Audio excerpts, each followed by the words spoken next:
Hi guys, welcome to my channel. Guys, నేను నిన్న మార్కెట్కి వెళ్ళి కొత్తిమీర తెచ్చుకున్నాను. అయితే ఈ కొత్తిమీర ఇలానే ఫ్రిడ్జ్లో పెడితే ఏమవుతుందంటే ఖరాబ్ అయిపోతుంది. మొత్తం ఖరాబ్ అయి బూజు పట్టినట్టు అంత ఖరాబ్ అయిపోతుంది. అయితే ఈ విధంగా నేను ఒక చిన్న చిట్కా చెప్దాం అనుకుంటున్నాను.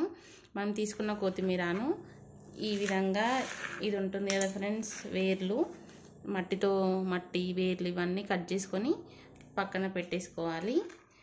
పెట్టేసుకున్నాక ఇప్పుడు ఈ కొత్తిమీర ఉందా, ఈ కొత్తిమీరని చిన్నగా కట్ చేసుకొని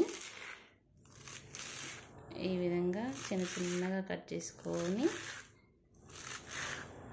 మనం స్టోర్ చేసుకోవడానికి మళ్ళీ మనకు 1 వీక్ వరకు కావాలి కదా, కాబట్టి పాడవకుండా 1 వీక్ వరకు మనకి ఇలాగే ఉండాలి, స్మెల్ ఖరాబ్ కాకుండా ఇలానే ఉండాలి అంటే ఇదొక చిన్న చిట్కాని మనం ట్రై చేద్దాము.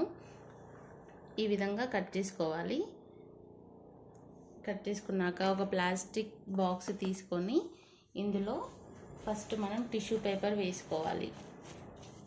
టిష్యూ పేపర్ వేసుకున్నాక మనం కట్ చేసుకున్న ఈ కొత్తిమీర ఉందా, ఈ కొత్తిమీరను ఇందులో మనం స్టోర్ చేసుకోవాలి.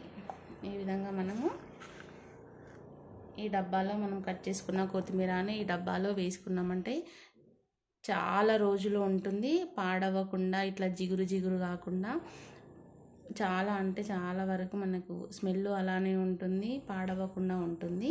ఇలా వేసుకున్నాక ఇంకొక టిష్యూ పేపర్ తీసుకొని దీనిపైన ఇలా కవర్ చేసుకోవాలి. ఇలా కవర్ చేసుకోవడం వల్ల మనకి ఈ కొత్తిమీర అనేది పాడవకుండా చాలా రోజుల వరకు ఉంటుంది. Thank you.